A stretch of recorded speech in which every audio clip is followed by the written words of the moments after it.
এই জমিনের মধ্যে যখন মানুষকে সৃষ্টি করবেন আল্লাহ পাক রব্বুল আলামিন, তখন ফেরেশতার সঙ্গে আল্লাহ পাক পরামর্শ করেন। আল্লাহ পাক রব্বুল আলামিন বলেন, وَإِذْ قَالَ رَبُّكَ لِلْمَلَائِكَةِ إِنِّي جَاعِلٌ فِي الْأَرْضِ خَلِيفَةً। আল্লাহ পাক রব্বুল আলামিন বলেন, وَإِذْ قَالَ رَبُّكَ لِلْمَلَائِكَةِ إِنِّي جَاعِلٌ فِي الْأَرْضِ خَلِيفَةً। আল্লাহ যখন ফেরেশতাদেরকে বললেন, ফেরেশতারা আমি জমিনের মধ্যে প্রতিনিধি সৃষ্টি করতে চাই, প্রতিনিধি পাঠাতে চাই, তোমরা কি বলো? আল্লাহ পাক রব্বুল আলামিন ফেরেশতার সঙ্গে পরামর্শ করতেছেন, ফেরেশতারা রে, এর আগে আমি আল্লাহ পাক জিনদের মাধ্যমে জমিনটাকে আমাদ করলাম, আমি এবার এই জমিনের মধ্যে মানুষ সৃষ্টি করতে চাই, খলিফা সৃষ্টি করতে চাই, তোমরা কি বলো? তখন ফেরেশতারা বলল, قالوا أتجعل فيها من يفسد فيها ويسفك الدماء। ফেরেশতারা ডাক দিয়ে বলল, আল্লাহ আপনি কি জমিনের মধ্যে এমন সকল প্রতিনিধি সৃষ্টি করেছেন যারা জমিনের মধ্যে গিয়ে ফাসাদ সৃষ্টি করবে, যারা জমিনের মধ্যে গিয়ে মারামারি করবে, কাটাকাটি করবে, যারা রক্তপাত ঘটাবে? আল্লাহ আপনি কি জমিনের মধ্যে এমন কাউকে সৃষ্টি করতে চান যারা জমিনের মধ্যে গিয়ে মারামারি করবে, কাটাকাটি করবে, হানাহানি করবে, রক্তারক্তি করবে?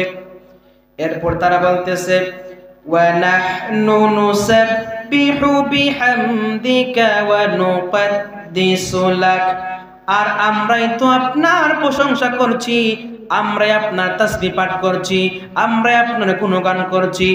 মালিক, তাহলে জমিনের মধ্যে মানুষ সৃষ্টি করার কি দরকার?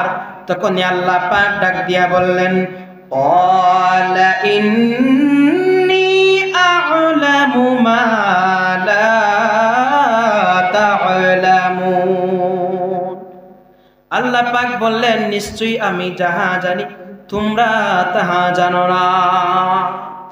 আল্লাহ পাক বলেন, এই যে দেখেন ফেরেশতাদের সঙ্গে আল্লাহ পাক পরামর্শ করতেছেন। ফেরেশতারা নিষেধ করেছে, আল্লাহ আপনি কি জমিনের মধ্যে এমন কাউকে সৃষ্টি করতে চান যারা জমিনের মধ্যে গিয়ে মারামারি করবে, কাটাকাটি করবে, আর আমরাই তো আপনার প্রশংসা করছি। তখন আল্লাহ পাক বললেন যে, ক্বালা ইন্নী আ'লামু মা লা তা'লামুন, নিশ্চয়ই আমি যাহা জানি তোমরা তাহা জানো না। এবারে আল্লাহ পাক রব্বুল আলামিন যখন মানব সৃষ্টি করবেন, আল্লাহ পাক রব্বুল আলামিন যখন আদম নবীকে সৃষ্টি করবেন, আদম আলাইহিস সালামকে সৃষ্টি করার জন্য আল্লাহ পাক যখন মনস্থ করলেন, জিব্রাইলকে ডাক দিয়ে বললেন, জিব্রাইল যাও যাও মাটি নিয়ে আসো, আমি সেই মাটি দিয়ে আদম তৈরি করব, আমি সেই মাটি দিয়ে মানবজাতি সৃষ্টি করব। আল্লাহর ফেরেশতা জিব্রাইল যখন মাটি আনতে গেলেন, যখন তিনি জমিনের মধ্যে গেলেন, কিতাবের মধ্যে লেখা হয় যে মক্কা শরীফের যে কাবাঘর রয়েছে, পৃথিবীর মধ্যবর্তী স্থান, সে জায়গা থেকে আল্লাহর ফেরেশতা জিব্রাইল মাটি আনার জন্য গেলেন। এবার যখন আল্লাহর ফেরেশতা যখন তিনি জমিনের দিকে হাতটা বাড়াইলেন, মাটি কান্নাকাটি শুরু করে দিলেন, ডাক দিয়ে বলল, জিব্রাইল এই মাটি দ্বারা আদম তৈরি করা হবে। আদম সন্তান জমিনের মধ্যে ফাসাদ সৃষ্টি করবে, রক্তারক্তি করবে, হানাহানি করবে, মারামারি করবে। আদম সন্তান যার কারণে তারা জাহান্নামের লাকড়ি হবে। আমি মাটি জাহান্নামের লাকড়ি হতে চাই না। তখন মাটি কান্নাকাটি শুরু করে দিল। জিব্রাইলের মনটা গলে গেল। মাটির কান্নাকাটি দেখিয়া আল্লাহর ফেরেশতা জিব্রাইল যখন ফিরত আসলেন, আল্লাহ কিন্তু সবকিছু দেখতেছেন, আল্লাহ পাক পাঠিয়েছেন, আল্লাহ সবকিছু দেখতেছেন। তবু যখন আল্লাহর ফেরেশতা জিব্রাইল যখন মাটি আনতে পারলেন না, আল্লাহ পাক বলতেছেন, জিব্রাইল মাটি কোথায়? জিব্রাইল ডাক দিয়ে বলে, আল্লাহ মাটির কান্নাকাটি দেখিয়া আমি জিব্রাইল মাটি আনতে পারলাম না, আমার দ্বারা কখনো মাটি আনা সম্ভব নয়। এবার আল্লাহ পাক বললেন মিকাইলকে, মিকাইল যাও যে মাটি নিয়ে আসো। আল্লাহর প্রেসিড মিকাইল যখন মাটি আনার জন্য গেলেন, মাটি আবার কান্নাকাটি শুরু করে দিল, ডাক দিয়া বলল মিকাইল, এর আগে আমি জিব্রাইলকে ফিরিয়ে দিয়েছি, আমি মাটি দেই নাই, এই মাটি দ্বারা আদম তৈরি করা হবে, আদম সন্তান জমিনের মধ্যে ফাঁসা সৃষ্টি করবে, মারামারি করবে, কাটাকাটি করবে, যার জন্য তার জাহান্নামের লাকড়ি হবে। আমি মাটি জাহান্নামের লাকড়ি হতে পারবো না, তুমি যাও, চলে যাও। এবারে মিকাইল ফেরত আসলেন। এবারে আল্লাহ পাক রব্বুল আলামিন বলেন ইসরাফিল আলাইহিস সালামকে, ইসরাফিল যখন মাটি আনার জন্য গেলেন, আল্লাহর ফেরেশতা ইসরাফিল ফেরত আসলেন, মাটি আনতে পারলেন না। এবারে আল্লাহ পাক রব্বুল আলামিন ডাক দিলেন আজরাইলকে, ডাক দিয়ে বলেন আজরাইল যাও যাও মাটি নিয়ে আসো। আল্লাহর ফেরেশতা যখন আজরাইল যখন মাটি আনার জন্য গেলেন, যখন তিনি জমিনের মধ্যে হাতটা বাড়াইলেন, মাটি কান্নাকাটি শুরু করে দিল। ডাক দিয়ে বলল আজরাইল, জিব্রাইলকে ফিরিয়ে দিলাম, মিকাইলকে ফিরিয়ে দিলাম, ইসরাফিলকে ফিরিয়ে দিলাম, তুমি আজরাইল কেন এসেছো? আল্লাহর ফেরেশতা আজরাইল ডাক দিয়ে বলে মাটি রে, জিব্রাইল ফিরে যেতে পারে, মিকাইল ফিরে যেতে পারে, ইসরাফিল ফিরে যেতে পারে, কিন্তু আমি আজরাইল কোনোদিনও ফিরে যেতে পারবো না। ডাক দিয়ে বললেন মাটি, তোমার সেই কান্নাকারি ছে আমার আল্লাহ পাকের হুকুম বড়। তখন আল্লাহর ফেরেশতা আজরাইল যখন মাটির জন্য হাতটা বাড়াইলেন জমিনের মধ্যে, কিতাবের মধ্যে লেখা হয় আল্লাহর ফেরেশতা জিব্রাইলের সেই এক মুষ্টি মাটির মধ্যে 40 মণ মাটি উঠেছিল। কয় মণ? 40 মণ। কোন কিতাবে আছে 70 মণ, এরকম বিভিন্ন মতামত এসেছে। তো আল্লাহর ফেরেশতা আজরাইল যখন মাটি আনলেন, মাটি আনার পর আল্লাহ পাক রব্বুল আলামিন আজরাইলকে বললেন, আজরাইল তুমি, আজরাইলকে বললেন আজরাইল তুমি, আমি জানতাম যে তুমি মাটি আনতে পারবা, যাও আজ থেকে জমিনের মধ্যে যত মাখলুক সৃষ্টি করব আমি আল্লাহ, যত প্রাণী সৃষ্টি করব, আজ থেকে তোমার দায়িত্ব হলো তুমি সমস্ত প্রাণীর জানটা তুমি আজরাইল কবজ করবা। তখন থেকে আল্লাহ পাক দায়িত্ব দিলেন আজরাইলকে, আজরাইল যে কিয়ামত পর্যন্ত যত মানুষ আসবে, যত প্রাণী আসবে জমিনের মধ্যে, সমস্ত প্রাণীর রূহ একমাত্র আজরাইল কবজ করবে। সেদিন থেকে আল্লাহ পাক সেটি সিলেক্ট করে দিলেন। সুবহানাল্লাহ। এবারে আল্লাহ পাক রব্বুল আলামিন যখন মাটি আনেন, আল্লাহ পাক রব্বুল আলামিন নিজ কুদরতি হাত দিয়ে আদম পয়গম্বরকে সৃষ্টি করলেন। আদম পয়গম্বরকে সৃষ্টি করে আল্লাহ পাক রব্বুল আলামিন, এবারে যখন আল্লাহ পাক আদম পয়গম্বরকে সৃষ্টি করলেন, সৃষ্টি করে আল্লাহ পাক বলতেছেন কুরআনুল কারীমের মধ্যে আল্লাহ পাক বলেন وعلم آدم الأسماء كلها ثم عرضهم على الملائكة فقال أنبئوني بأسماء هؤلاء إن كنتم صادقين। এবারে আল্লাহ পাক রব্বুল আলামিন আদম নবীকে সবকিছু শিখিয়ে দিলেন। আল্লাহ পাক বলতেছেন সবকিছুর নাম আল্লাহ পাক আদম নবীকে শিখিয়ে দিলেন।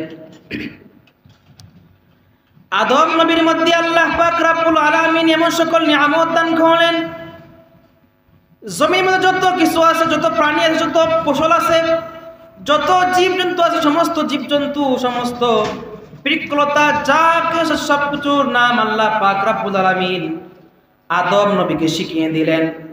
আদম নবীকে শিখিয়ে দেওয়ার পর আল্লাহ পাক রব্বুল আলামিন যখন ফেরেশতাকে বললেন ফেরেশতারা আদমকে সেজদা করো। সমস্ত ফেরেশতা আদম নবীকে সেজদা করলো, কিন্তু ইবলিস ডাক দিয়ে বলল, আল্লাহ আমি হচ্ছি আগুনের তৈরি আর আদম হচ্ছে মাটির তৈরি, আমি আগুনের তৈরি হয়ে কখনো আমি সে আদম মাটির তৈরি আদমকে কখনো আমি সেজদা করতে পারবো না। এবারে আল্লাহ পাক বলেন, এই ইবলিস শয়তান তুমি সেজদা করো, কারণ আমি আল্লাহর হুকুম বড়। ইবলিস ডাক দিয়ে বলে, মালিক যদি আপনি আগুনকে যদি আপনি প্রজ্বলিত করা হয়, যদি আগুনকে প্রজ্বলিত করা হয় তাহলে যতই ওই আগুনটাকে প্রজ্বলিত তখন সে উপরের দিকে উঠবে, কিন্তু মাটি সবসময় নিচের দিকেই থাকবে।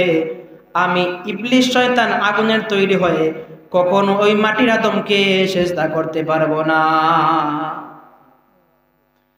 এবারে আল্লাহ পাক রব্বুল আলামিন ইবলিসকে বলেন, ইবলিস আমি আল্লাহ হুকুম করেছি তুমি আদমকে সেজদা করো, কিন্তু তুমি আদমকে সেজদা করো নাই।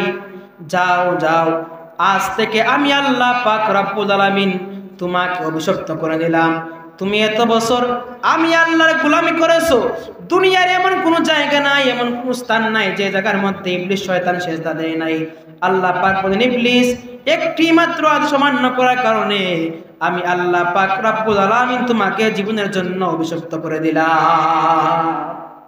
সঙ্গে সঙ্গে আল্লাহ পাক তাকে অভিশপ্ত করে দিলেন। এবার ইবলিস শয়তান ডাক দিয়ে বলে, আল্লাহ এত বছর আমি আপনার গোলামি করলাম, হাজার হাজার বছর আমি আপনার গোলামি করলাম গো আল্লাহ, যেহেতু আপনি আমাকে কিয়ামত পর্যন্ত আপনি আমাকে অভিশপ্ত করবে, জাহান্নামের লাকড়ি বানিয়ে দিবেন, তবে যেহেতু আমি এত বছর আপনার গোলামি করলাম, আমি আপনার কাছে আজ তিনটি জিনিস চাই আল্লাহ, আপনি আমাকে আজ তিনটি জিনিস দান করবেন। আল্লাহ বলেন, ঠিক আছে বলো তুমি কি চাও আমার কাছে। ইবলিস শয়তান ডাক দিয়ে বলল, মালিক প্রথমত হচ্ছে আমি যে জিনিসটা সেটা হচ্ছে আপনি আমাকে কিয়ামত পর্যন্ত আপনি আমাকে হায়াত দিবেন, আমার বংশ বিস্তার কিয়ামত পর্যন্ত থাকবে। যেই আদমের জন্য আমি জমিন থেকে আমি জমিনের মধ্যে বিতাড়িত হলাম, আমি জান্নাত থেকে বিতাড়িত হলাম, যেই আদমের কারণে আমি ইবলিস অভিশপ্ত হয়ে গেলাম, জাহান্নামী হয়ে গেলাম, আমি কিয়ামত পর্যন্ত ওই আদম সন্তানকে ওয়াসওয়াসা দিয়ে যেন আমি জাহান্নামে নিয়ে যেতে পারি, সেজন্য আল্লাহ তুমি আমাকে কিয়ামত পর্যন্ত হায়াত দিয়ে দাও। তখন আল্লাহ পাক রব্বুল আলামিন ইবলিস শয়তানকে কিয়ামত পর্যন্ত হায়াত দিয়ে দিলেন। এবারে আল্লাহ পাক রব্বুল আলামিন বলেন, ইবলিস শয়তান তুমি দ্বিতীয় নাম্বার কি চাও আমার কাছে বলো। তখন ডাক দিয়ে বলল, মালিক আল্লাহ দ্বিতীয় নাম্বার হচ্ছে আমাকে আপনি এমন শক্তি দেন যেন আমি আদম সন্তানের রন্দে রন্দে যেন আমি চলাফেরা করতে পারি। তখন আল্লাহ পাক বলেন, ঠিক আছে, যে তৃতীয় নাম্বার আমি তোমাকে দিয়ে দিলাম, তুমি আদম সন্তানের রন্দে রন্দে রোগে রোগে তুমি চলাফেরা করতে পারবা। এবারে আল্লাহ পাক বলেন, ও ইবলিস তোমার তৃতীয় নাম্বার কি বলো। ইবলিস ডাক দিয়ে বলে, আল্লাহ তৃতীয় নাম্বারে হচ্ছে আমাকে এমন শক্তি দাও যেন আমি দুনিয়ার সমস্ত মানুষের আকৃতি রূপ ধারণ করতে পারি। এবার আমার আল্লাহ ডাক দিয়ে বলেন, ইবলিস শয়তান বাকি দুই শর্ত আমি তোমাকে বিনা শর্তে, বাকি দুই যে তুমি কি চেয়েছো আমি বিনা শর্তে দিয়ে দিয়েছি, কিন্তু এই শর্তটা আমি তোমাকে বিনা কারণে বিনা শর্তে দিতে পারি না। তুমি দুনিয়ার সমস্ত মানুষের আকৃতি ধারণ করতে পারবা, কিন্তু আমার পিয়ারে হাবিব মুহাম্মদ সাল্লাল্লাহু আলাইহি সাল্লামের আকৃতি ছাড়া দুনিয়ার সমস্ত প্রাণীর আকৃতি তুমি ইবলিস শয়তান ধারণ করতে পারবা। আমি আল্লাহ তোমাকে সেই ক্ষমতা দিয়ে দিলাম। আল্লাহ পাক বলেন, ইবলিস ঠিক আছে, তুমি তিনটি জিনিস চেয়েছো, দুটি এর আগের দুটি আমি আল্লাহ তোমাকে বিনা শর্তে দিয়েছি, তবে তৃতীয় নম্বর যেই তুমি বিষয়টি চেয়েছো আমি তোমাকে বিনা শর্তে দিতে পারবো না। তুমি একমাত্র আমার পিয়ারে হাবিব মুহাম্মদ সাল্লাল্লাহু আলাইহি সাল্লামের আকৃতি ধারণ ছাড়া দুনিয়ার সমস্ত মানুষের জীবজন্তু আকৃতি ধারণ করতে পারবা। দেখেন যে আল্লাহর হাবিবের মর্যাদা কতটুকু, সম্মান কতটুকু, যেই সম্মান মর্যাদা সঙ্গে আল্লাহ পাক বৃদ্ধি করেছেন, ঠিক কিনা? কিন্তু আজকাল আমরা নবীজির সম্মান নিয়ে, নবীজির ইজ্জত নিয়ে অনেক মৌলবী কথা বলে, জোরে কোন ঠিক কিনা? তো যদি আপনি একজন নিজেকে খাঁটি ইমানদার দাবি করতে চান, তাহলে অবশ্যই আপনার অন্তরের মধ্যে নবীর প্রেম থাকতে হবে, নবীর মহব্বত থাকতে হবে। যতক্ষণ পর্যন্ত আপনার অন্তরের মধ্যে নবীর মহব্বত না থাকবে, প্রেম না থাকবে, ততক্ষণ আপনি কিন্তু প্রকৃত ইমানদার হতে পারবেন। লা ইউমিনু আহাদুকুম হাত্তা কুনা হাব্বা ইলাইহি মিন ওয়ালিদিহি ওয়া ওয়ালাদিহি ওয়ান নাসি আজমাইন। তোমাদেরকে পূর্ণাঙ্গ ইমানদার হতে পারবে না যতক্ষণ না আমি তোমাদের সন্তান, পিতামাতা এবং সকল মানুষ থেকে সর্বাধিক প্রিয় হব। সেই জন্য যদি আমরা ইমানদার দাবি করতে চাই, যদি আমরা নিজেদেরকে যদি আমরা খাঁটি ইমানদার দাবি করতে চাই, মুত্তাকি দাবি করতে চাই, তাহলে অবশ্যই আমাদের অন্তরের মধ্যে নবীর মহব্বত সৃষ্টি করতে হবে। তাহলে আমরা নিজেকে নবী একজন খাঁটি ইমানদার দাবি করতে পারবো। মুহতারাম, সেদিকে যাব না? তো এবার যখন আল্লাহ পাক যখন আদমকে যখন তিনি সৃষ্টি করলেন, সৃষ্টি করার পর যখন আল্লাহ পাক পেছনে তখন আল্লাহ পাক তাকে সেজদা করালেন, তখন আল্লাহ পাক আদমকে বললেন, আদমকে তখন তিনি জান্নাতের মধ্যে ঢুকিয়ে দিলেন। এবার যখন আল্লাহ পাক রব্বুল আলামিন আদমকে জান্নাতের মধ্যে ঢুকিয়ে দিলেন, তখন তিনি নিজেকে একাকিত্ব বোধ করলেন, তার কিছু ভালো লাগতেছে না। তখন আল্লাহ পাক রব্বুল আলামিন তার মনের আবেগ, মনের যে একটা বাসনা বুঝলেন, তখনই আল্লাহ পাক রব্বুল আলামিন তার জন্য একজন জীবন সঙ্গিনী আল্লাহ পাক সৃষ্টি করলেন।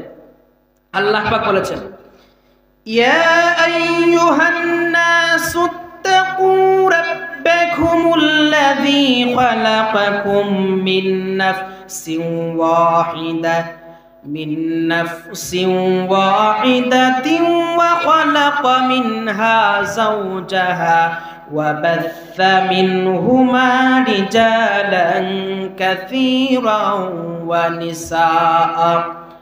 আল্লাহ পাক রব্বুল আলামিন বলেন, ইয়া আইয়ুহান নাস, হে মানব জাতি, ইত্তাকু, তোমরা ভয় করো, মিন নাফসিন ওয়াহিদা, যিনি তোমাদেরকে একটি মাত্র আত্মা থেকে সৃষ্টি করেছেন, ওয়া খালাকা মিনহা যাওজাহা, এবং তা থেকে সৃষ্টি করেছেন তার সহধর্মিণীকে। এই আয়াতের তাফসীরে মুফাসসিরিনে কেরাম লেখেন, এই জায়গার মধ্যে আল্লাহ পাক রব্বুল আলামিন বলেন যে আল্লাহ পাক তার সহধর্মিণীকে সৃষ্টি করেছেন আদম নবী থেকে। এর ব্যাখ্যায় লেখা হয়, আল্লাহ পাক রব্বুল আলামিন আমাদের মা হযরত হাওয়া আলাইহিস সালামকে বাবা আদমের বাম পাজরের হাড় দিয়ে আল্লাহ পাক রব্বুল আলামিন সৃষ্টি করেছেন। বাম পাজরের হাড় দিয়ে দেখবেন পুরুষ মানুষের বাম দিকের যে বুকের যে হাড়টি আছে একটা কম, এবং মহিলাদের একটা বেশি। কারণ একটি কম কেন? কারণ পুরুষের বাম পাজরের হাড় দিয়ে আল্লাহ পাক রব্বুল আলামিন মহিলাকে সৃষ্টি করেছেন। সেই জন্যে পুরুষের বাম দিকে একটা চিনার হাড়টি কম, মহিলাদের সমানই আছে। কারণ হলো আল্লাহ পাক রব্বুল আলামিন আদম নবীর বাম পাজরের হাড় দিয়ে আল্লাহ পাক মা হাওয়াকে সৃষ্টি করেছেন। এবং যত পুরুষ জমিনের মধ্যে আসবে সমস্ত পুরুষের এরকম থাকবে। আল্লাহ পাক প্রত্যেকের জন্য জীবন সঙ্গী নির্ধারণ করেছেন। সেই জন্য আল্লাহ পাক রব্বুল আলামিন পুরুষের দেহের মধ্যে একটি হাড় কম দিয়েছেন। এবারে আল্লাহ পাক রব্বুল আলামিন যখন আদম নবীর বাম পাজরের হাড় দিয়ে যখন তিনি আম্মা জান হাওয়াকে সৃষ্টি করলেন, হাওয়াকে সৃষ্টি করার পর আদম নবী যখন ঘুমিয়ে আছেন, এমন সময় আল্লাহ পাক রব্বুল আলামিন আদম নবীকে জাগ্রত করলেন। যখন তিনি জাগ্রত হলেন, তখন তিনি দেখলেন যে তার কাছের মধ্যে তার পাশে একজন সুন্দর রমণী ঘুমিয়ে আছেন।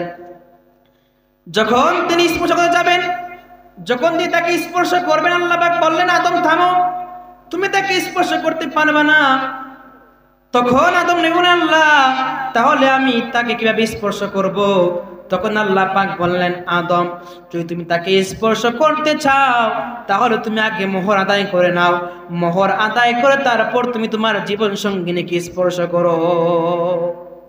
তখন আদম নবী বলেন, আল্লাহ জান্নাতের মধ্যে তো কোনো টাকা পয়সা নাই, কোনো কিছু নাই, মোহর কি দিয়ে আদায় করব? তখন আল্লাহ পাক বললেন, ও আদম, যেহেতু জান্নাতের মধ্যে আর কোনো কিছু নাই, তুমি আমার পিয়ারে হাবিব মুহাম্মদ সাল্লাল্লাহু উপর দুরূদ শরীফ পড়ে নাও কয়েকবার, সেটি তোমার মোহর হয়ে যাবে। সুবহানাল্লাহ। তখন আল্লাহর পয়গম্বর আদম নবী শানে দুরূদ শরীফ পড়েছেন এবং দুরূদ শরীফ পড়ার পর তারপর তিনি মা হাওয়াকে স্পর্শ করেছেন। তারপর আল্লাহ পাক কিন্তু কোরআনের মধ্যে বলেছেন যে ওয়াবাসসা মিনহুমা রিজালান কাসীরা ওয়া নিসাআ, তাদের উভয়জন থেকে অর্থাৎ আদম এবং হাওয়া থেকে আল্লাহ পাক এই পৃথিবীর মধ্যে অসংখ্য নারী এবং পুরুষ ছড়িয়ে দিয়েছেন। এবার আল্লাহ পাক রব্বুল আলামিন আদম এবং হাওয়ার মাধ্যমে জমিনের মধ্যে আল্লাহ পাক অসংখ্য নারী এবং পুরুষ ছড়িয়ে ছিটিয়ে দিয়েছেন। আল্লাহ পাক যেমনটি কোরআনের মধ্যে বর্ণনা করেছেন যে আমি আদম এবং হাওয়ার মাধ্যমে জমিনের মধ্যে আমি আল্লাহ অসংখ্য নারী এবং পুরুষ ছড়িয়ে দিয়েছি, ছিটিয়ে দিয়েছি। কিয়ামত পর্যন্ত যত মানুষ আসবে সমস্ত মানুষ সেই আদম এবং হাওয়ার একমাত্র আদম এবং হাওয়া তাদের থেকে বংশ পরম্পরায় নারী এবং পুরুষের মিলনের মাধ্যমে আল্লাহ পাক রব্বুল আলামিন এই জমিনের মধ্যে অসংখ্য গণিত মানুষ দিয়ে নারী পুরুষ দিয়ে আল্লাহ পাক পরিপূর্ণ করে দেবে। সে আদম এবং হাওয়া থেকে যখন আল্লাহ পাক কি করলেন, অসংখ্য গণিত তিনি এই মানুষ এই জমিনের মধ্যে প্রেরণ করলেন। এবারে আল্লাহ পাক যখন আদম এবং হাওয়াকে বলেন, আদম ও হাওয়া ঠিক আছে আমি তোমাদেরকে সৃষ্টি করলাম, এখন তোমরা জান্নাতের মধ্যে বসবাস করো। কি করো? জান্নাতের মধ্যে বসবাস করো। আল্লাহ পাক বলেছেন وَقُلْنَا يَا آدَمُ اسْكُنْ أَنْتَ وَزَوْجُكَ الْجَنَّةَ وَكُلَا مِنْهَا رَغَدًا حَيْثُ شِئْتُمَا। আল্লাহ পাক বলেন আদম হাওয়া তোমরা স্বামী স্ত্রী তোমরা এই জায়গার মধ্যে জান্নাতের মধ্যে বসবাস করো।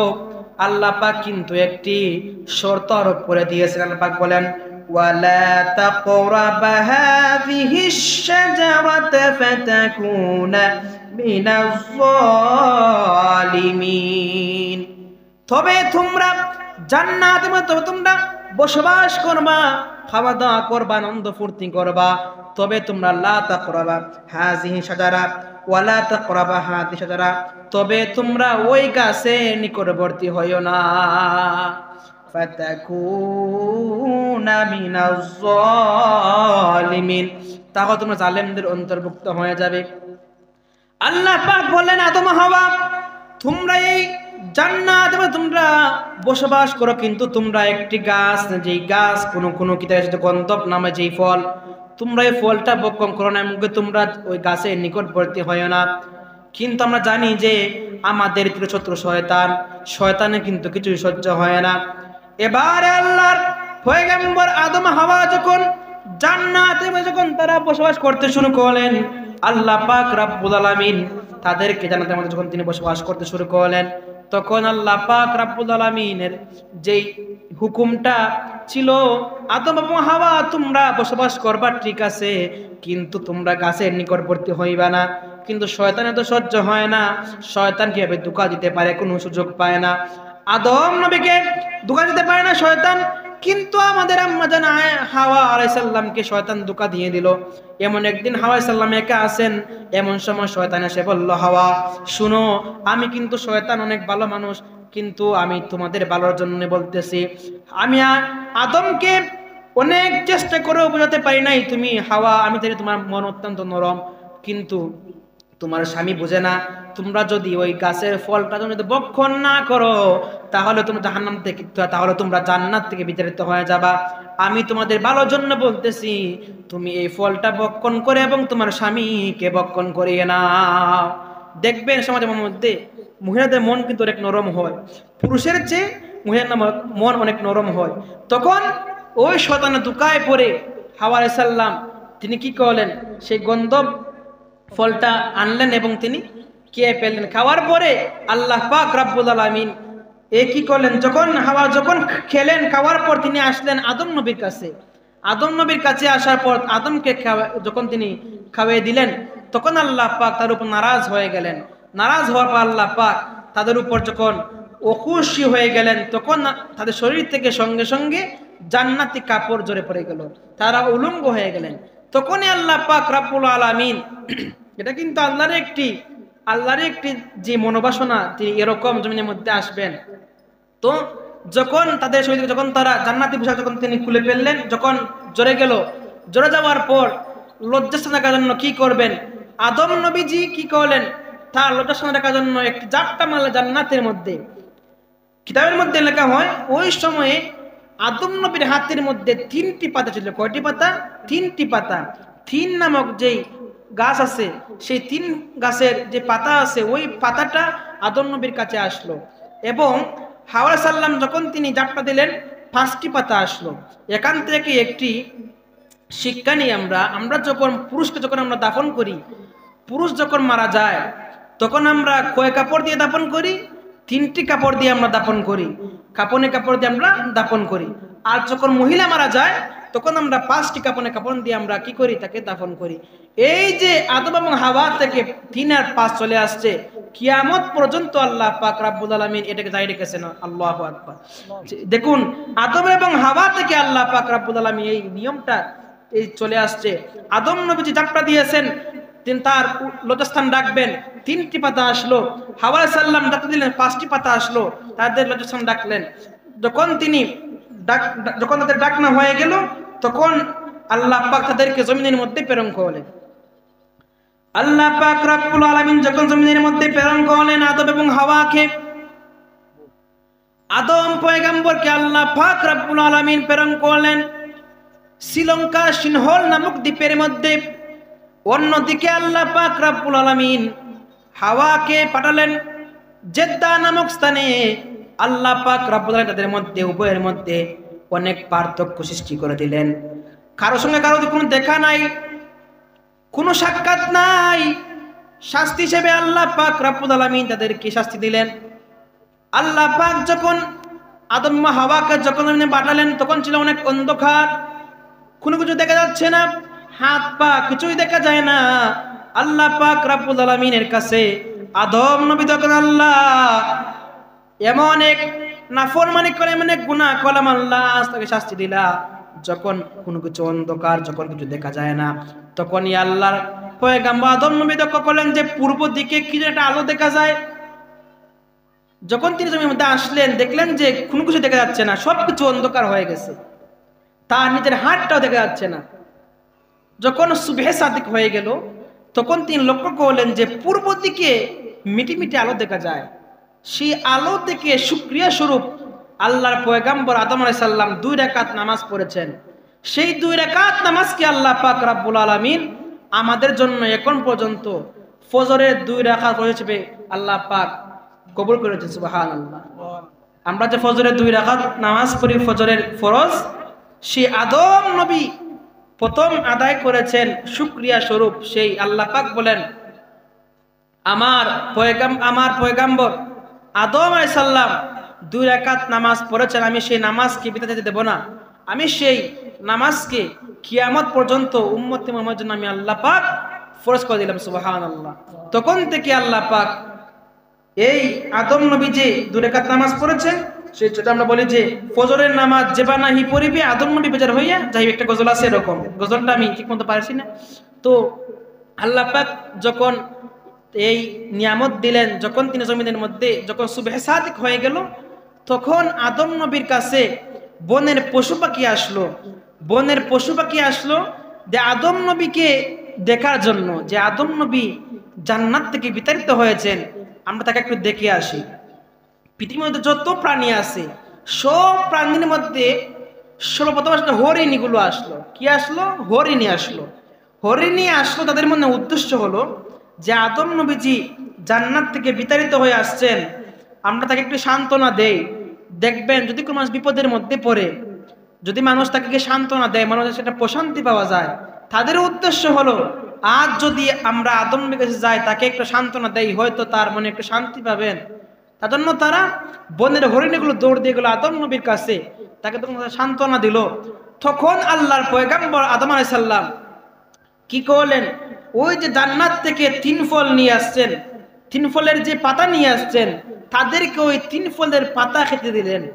এবং যখন হরিণীরা ওই 3 ফলের পাতাটা খাইলো, খাবার সঙ্গে সঙ্গে আল্লাহ পাক রব্বুল আলামিন হরিণীর মধ্যে অনেক গুণ বৃদ্ধি করেছেন। সুবহানাল্লাহ। কি কি গুণ?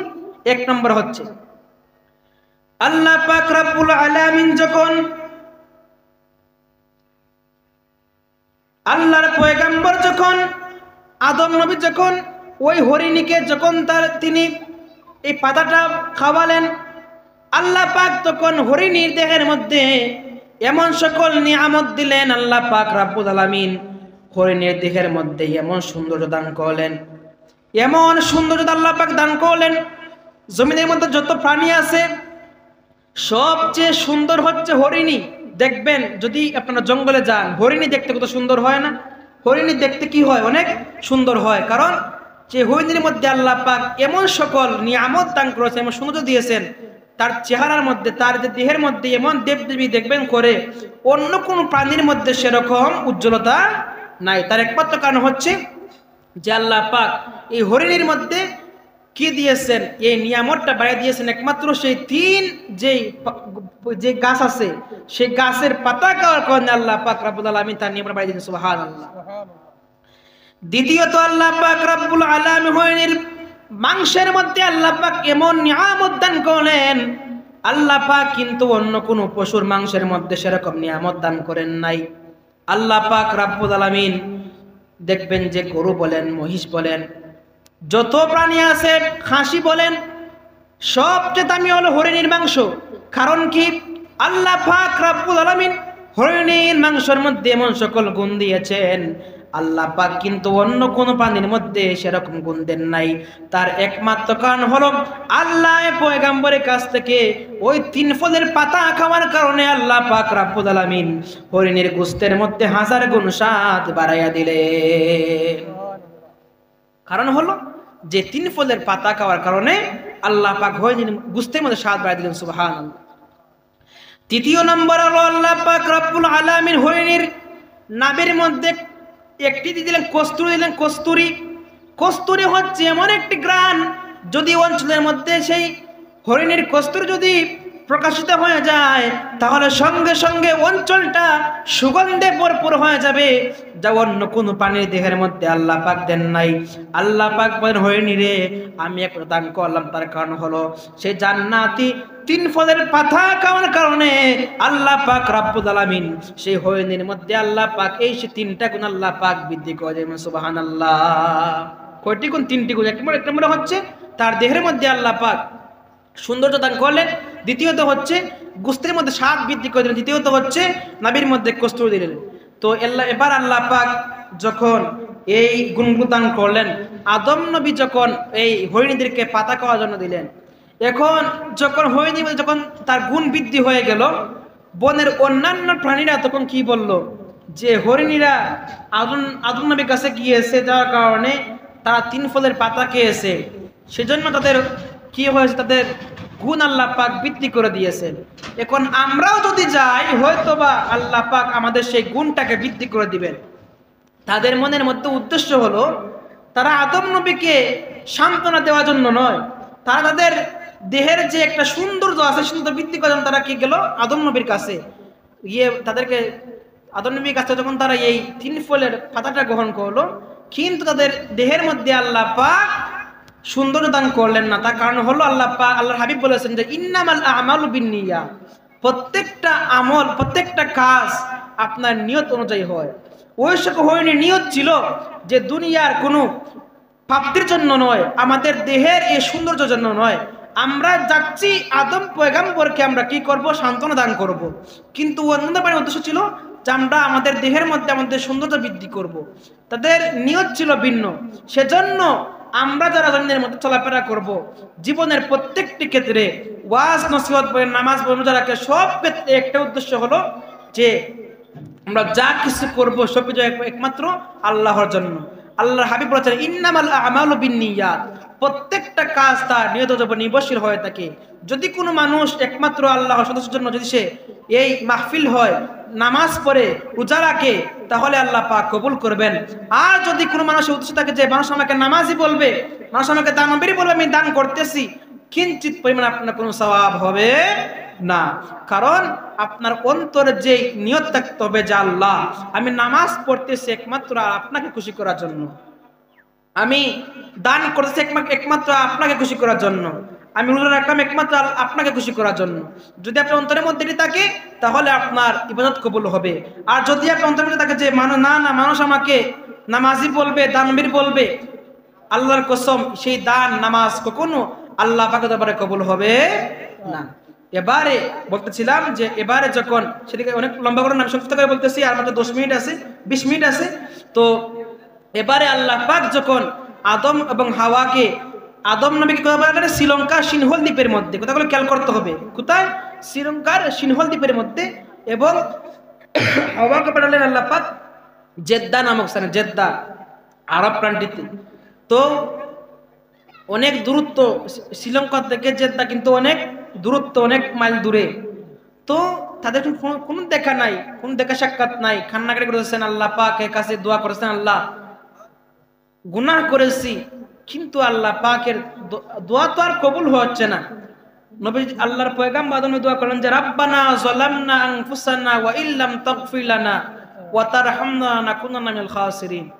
যখন এই দোয়াটা করলেন কিন্তু দোয়া কবুল হয় না। এমন একদিন তার মাইন্ডের মধ্যে আসলো, আদম নবীর মধ্যে তার মাইন্ডের মধ্যে আসলো যে জান্নাতে যখন তিনি ঢুকবেন, ঢুকার সময় তিনি লক্ষ্য করেছিলেন যে জান্নাতে গেটের মধ্যে লেখা লা ইলাহা ইল্লাল্লাহু মুহাম্মাদুর রাসূলুল্লাহ। তখন আদম নবীর মাইন্ডের মধ্যে আসলো যে আমি এতদিন দোয়া করলাম, 300 বছর মতান্তরে, 350 বছর অনেক মতামত এসেছে, আমি দোয়া করলাম কিন্তু আমার দোয়া কবুল হলো না। এত বছর কান্নাকাটি করলাম, আল্লাহ পাক দোয়া কবুল করলেন না। এবার তার মনের মধ্যে আসলো, আল্লাহ আমি অন্যায় করেছি, গুনাহ করেছি, আল্লাহ আমি যে অন্যায় করেছি সেই অন্যায়ের হয়তো বা কোনো ক্ষমা নাই, কিন্তু আপনি যেই নবীজির উসিলায় এই তামাম জাহান বানিয়েছেন, যেই নামটা আমি দেখেছি জান্নাতে গেটের মধ্যে লেখা, আমি সেই নবী উসিলায় দোয়া চাইলাম, আল্লাহ আপনি আমার দোয়া কবুল করে নেন। তখন সঙ্গে সঙ্গে আল্লাহ পাক তার দোয়া কবুল করলেন, সুবহানাল্লাহ। যখনই নবীজির উসিলা নিয়ে আল্লাহর পয়গাম্বর আদম নবী দোয়া করলেন, তখনই আল্লাহ পাক রব্বুল আলামিন তার দোয়া সঙ্গে সঙ্গে কবুল করে নিলেন। কবুল করার পর আল্লাহ পাক রব্বুল আলামিন আদম এবং হাওয়াকে আরাফাতের ময়দানে 350 বছর কান্নাকাটি করার পর আল্লাহ পাক দোয়া কবুল করার পর আরাফাতের ময়দানে আদম এবং হাওয়াকে আল্লাহ পাক পরিচয় করে দিলেন। সেই থেকে আরাফাত যে নাম, আরাফাত হচ্ছে পরিচয়, সেই জায়গার মধ্যে আল্লাহ পাক রব্বুল আলামিন আদম এবং হাওয়াকে পরিচয় করে দিয়েছেন। এবং এই যে পরিচয় করে দিয়েছে সেদিন ছিল 10ই মুহররম, পবিত্র আশুরার দিন। সেটি হচ্ছে অনেক লম্বা করে না, সেদিকে যাব না। তো যখন আল্লাহ পাক পরিচয় করে দিলেন, পরিচয় করে দেওয়ার পর আল্লাহর পয়গাম্বর আদম নবী জমিনের মধ্যে তারা বসবাস করতে শুরু করলেন। তাদের মাধ্যমে আমরা এই জমিনের মধ্যে এখন পর্যন্ত প্রজন্ম চলে আসছে, কিয়ামত পর্যন্ত হিন্দু, মুসলমান, বৌদ্ধ, খ্রিস্টান যা কিছু আছে সবাই আদম নবীর সেই ধারাবাহিকভাবে তারা জমিনের মধ্যে এসেছে। কিয়ামত পর্যন্ত তারা এরকম থাকবে। আমরা যারা মুসলমান বলেন, হিন্দু বলেন, খ্রিস্টান বলেন, সবাই কিন্তু আমরা একই আদম এবং হাওয়া থেকে আমরা এসেছি। তো মুহতারাম হাজিরিন, এখন আমাদের এই জায়গা থেকে আমাদের কি কি শিক্ষা গ্রহণ করা দরকার? প্রথমত হচ্ছে আমরা যে আলোচনা করা করলাম, যদি আমরা শিক্ষা গ্রহণ না করি তাহলে আজকাল আলোচনা কোনো উপকার নাই। আমাদের শিক্ষা গ্রহণ করতে হবে। প্রথমত শিক্ষা হলো আল্লাহ পাক আমাদেরকে অত্যন্ত মায়া করে সৃষ্টি করেছেন, ঠিক কিনা?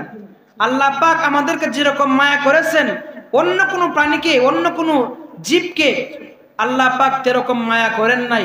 আল্লাহ পাক বলেন মানুষকে আমি আল্লাহ অত্যন্ত মায়া করে সৃষ্টি করেছি। আল্লাহ পাক বলেন ওয়াত-তিনি ওয়াজ-যাইতুনি ওয়া তুরি সিনিনা ওয়া হাযাল বালাদিল আমিন।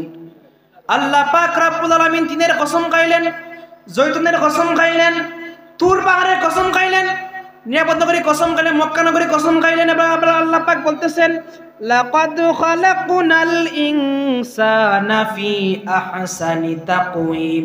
আমি আল্লাহ পাক রব্বুল আলামিন মানুষকে সুন্দর অবয়বে সৃষ্টি করেছি। এই জমিনের মধ্যে আল্লাহ পাক রব্বুল আলামিন যত মানুষ সৃষ্টি করেছেন, যত পানি সৃষ্টি করেছেন, সমস্ত পানির মধ্যে আল্লাহ পাক রব্বুল আলামিন মানুষের মধ্যে আল্লাহ পাক রব্বুল আলামিন মানুষের মধ্যে যে সকল নিয়ামত দিয়েছেন, আল্লাহ পাক কিন্তু অন্য কোন নিয়ামত আল্লাহ পাক অন্য পানির মধ্যে দেন নাই। আল্লাহ পাক বলেন, বান্দারে আমি তোমার দেহের মধ্যে এমন সকল নিয়ামত দান করলাম, এমন সকল নিয়ামত দান করলাম, বান্দা তুমি চিন্তা করে দেখো, তাহলে সেই নিয়ামতের শুকরিয়া তুমি বান্দা কোনদিন আদায় করে শেষ করতে পারবে না। আল্লাহ পাক বলেন যে 6টি জিনিসের কসম খাইলেন, 3 ফলের কসম খেয়েছেন, জৈতুনের কসম খেয়েছেন, তুর পাহাড়ের কসম খেয়েছেন, নিরাপদ নগরী কসম খেয়েছেন, মক্কা নগরী কসম খেয়েছেন। তারপর আল্লাহ পাক বলছে, লাকাদ খালাকনাল ইনসানা ফি আহসানি তাকওয়িম, মানুষকে সুন্দর অবয়বে সৃষ্টি করেছে। সুবহানাল্লাহ। আল্লাহ পাক বলেন, বান্দারে তোমার দেহের মধ্যে আমি আল্লাহ পাক রব্বুল আলামিন এমন সকল নিয়ামত দান করলাম, একবার বান্দা চিন্তা করে দেখো, যার চক্ষু নেই সে চক্ষু তার জন্য কত বড় নিয়ামত। আল্লাহ পাক হাত দিয়েছেন, যার হাত নেই যার হাত নেই জমিনের মধ্যে সে বুঝে হাত তার জন্য কত বড় নিয়ামত। যার পা নেই সে বুঝে পাটা তার জন্য কত বড় নিয়ামত। আল্লাহ বলেন, বান্দারে চক্ষু দিলাম, সাবধান সাবধান, এই চক্ষু দিয়ে কোনো খারাপ কিছু দেখবা না। চক্ষু দিয়া দেখে দেখে মসজিদের দিকে যাবা, চক্ষু দিয়া দেখে দেখে মাহফিলে যাবা, কোনো গান বাজনা যাবা না, দুনিয়ায় কোনো খারাপ কাজ করতে পারবা না। আল্লাহ বলেন, বান্দারে হাত দিলাম, হাত দিয়ে কোনো কারো উপর জুলুম করতে পারবা না। হাত দিয়া আমার উপকার, আমার বান্দাদের উপকার করবা, মানুষের উপকার করবা। হাত দিয়ে চুরি করবা না, ডাকাতি করবা না। আল্লাহ বান্দারে জবান দিলাম, এই যে আল্লাহ পাক মানুষের দেহের মধ্যে জিহ্বা দিলেন, হাত দিলেন, চোখ দিলেন, মুখ দিলেন, সব কিছু আল্লাহ পাক দান করলেন। আল্লাহ বলেন, বান্দারে যদি সেই তুমি একবার চিন্তা করে দেখো, আমি তোমার দেহের মধ্যে এমন সকল নিয়ামত আমি আল্লাহ দান করলাম, সেই সকল নিয়ামতের শুকরিয়া তুমি বান্দা কোন আদায় করে শেষ করতে পারবে না। মনে করেন যদি আপনার একটি চক্ষু নষ্ট হয়ে যায়, সেই চক্ষু লাগাতে আপনার কত টাকা লাগবে? লক্ষ লক্ষ টাকা আপনার প্রয়োজন। কিন্তু আল্লাহ পাক আপনাকে যে চক্ষু দিয়েছেন, যে প্রাকৃতিক চক্ষু দিয়েছেন, সেই চক্ষুর মতো আপনি সেই চক্ষু পাবেন না। যদি আপনি একটি কিডনি আপনার নষ্ট হয়ে যায়, যদি আপনার কিডনি নষ্ট হয়ে যায়, আপনি যদি কিডনি লাগানো আপনার জি আল্লাহ পাক আপনাকে যে কিডনি দিয়েছেন আপনার দেহের মধ্যে, সেরকম আর কিডনি আপনার থাকবে না। সেজন্য মুহতারাম হাজিরিন, আমরা তো বুঝতে পারলাম যে আমাদেরকে আল্লাহ পাক কত মায়া করে বানিয়েছেন। আমরা আল্লাহ গোলামি করতে চাই কি চাই না? আমরা আল্লাহ গোলামি করতে চাই। দ্বিতীয় হচ্ছে যে অহংকার করা যাবে না। শয়তান কিন্তু অহংকার করেছে, সে আগুনের তৈরি, সেজন্য সে আদমকে সেজদা করে নাই। সেজন্য আমাদের অন্তর থেকে অহংকার, হিংসা দূর করতে হবে। যদি আপনি অহংকার করেন তাহলে আপনার সব আমার ধ্বংস হয়ে যাবে। আল্লাহ পাক বলেছেন, আল কিবরিয়াউ রিদাই, অহংকার আমার চাদর। যে ব্যক্তি চাদর নিয়ে টানাটানি করবে আমি আল্লাহ তাকে জাহান্নামে নিক্ষেপ করব। সেই জন্যে আমাদের অন্তর থেকে অহংকার দূর করতে হবে। যদি আপনি অহংকার দূর করতে পারেন তাহলে আপনার আমল আল্লাহ পাকের দরবারে কবুল হবে। যদি আপনার অন্তরের মধ্যে অহংকার থাকে যে না আমার মতো ধনীওয়ালা, আমার মতো ক্ষমতার মানুষ তোমার মধ্যে নাই, আপনার সব আমার শেষ হয়ে যাবে। আল্লাহ পাক বলেন, ইয়া আইয়ুহাল্লাযীনা আমানু লা তুলহিকুম আমওয়ালুকুম ওয়ালা আওলাদুকুম আন যিকরিল্লাহ। আল্লাহ পাক বলেন, হে ইমানদারের দল, দুনিয়ার সম্পদ, দুনিয়ার সন্তান, দুনিয়ার সম্পদ যা কিছু সব জন্য তোমাদের জন্য আমার জিকির থেকে গাফেল না করে। যদি তোমরা আমার জিকির থেকে গাফেল হয়ে যাও তাহলে তোমরা ক্ষতির সম্মুখীন হবা। মুহতারাম হাজিরিন, আমরা যেন সব সময় আল্লাহ পাকের সেই নিয়ামতের সেই পরিবেষ্টিত যে একটা আওতা তার মধ্যে থাকতে পারি এবং সবসময় আল্লাহ নিয়ামতের শুকরিয়া আদায় করবেন। আল্লাহ পাক আপনার সেই নিয়ামতটা অবশ্যই বাড়িয়ে দিবেন। আল্লাহ পাক সবাইকে যেন যা কিছু আলোচনা করলাম সবাইকে যেন আমল করা তৌফিক দান করেন। প্রত্যেকের জন্য আল্লাহ পাক দিনদার, খাঁটি ইমানদার হিসেবে কবুল করে সবাই বলে আমিন। ওয়া আখিরু দাওয়ানা আনিল হামদুলিল্লাহি রাব্বিল আলামিন। সাল্লাল্লাহু আলা সাইয়্যিদিনা ওয়া মাওলানা মুহাম্মদ ওয়া আলা আলিহি ওয়া আসহাবিহি ওয়া সাল্লাম। সাল্লাল্লাহু আলা সাইয়্যিদিনা মাওলানা মুহাম্মদ ওয়া আলা আলিহি ওয়া আসহাবিহি ওয়া সাল্লাম। আস্তাগফিরুল্লাহ ইন্নাল্লাহা গফুরুর রহিম। আস্তাগফিরুল্লাহ ইন্নাল্লাহা গফুরুর রহিম। আস্তাগফিরুল্লাহ রাব্বি মিন কুল্লি যামবি ওয়া আতুবু ইলাইহি লা হাওলা ওয়া লা কুওয়াতা ইল্লা বিল্লাহিল আলিয়্যিল আযীম। আল্লাহুম্মা আমিন। ربنا ظلمنا أنفسنا وإن لم تغفر لنا وترحمنا لنكونن من الخاسرين. ربنا لا تزغ قلوبنا بعد إذ هديتنا وهب لنا من لدنك رحمة إنك أنت الوهاب رب ارحمهما كما ربياني صغيرا وقل رب ارحمهما كما ربياني صغيرا توفني مسلما وألحقني بالصالحين اللهم ارحمنا فإنك خير الراحمين اللهم ارزقنا فإنك خير الرازقين اللهم انصرنا فإنك خير الناصرين اللهم احفظنا فإنك خير الحافظين اللهم بارك لنا في رجب وشعبان وبلغنا إلى شهر رمضان اللهم إني أعوذ بك من الفقر والكفر وأعوذ بك من عذاب القبر لا إله إلا أنت ربنا تقبل منا بوسيلة المصطفى لا إله إلا الله محمد رسول الله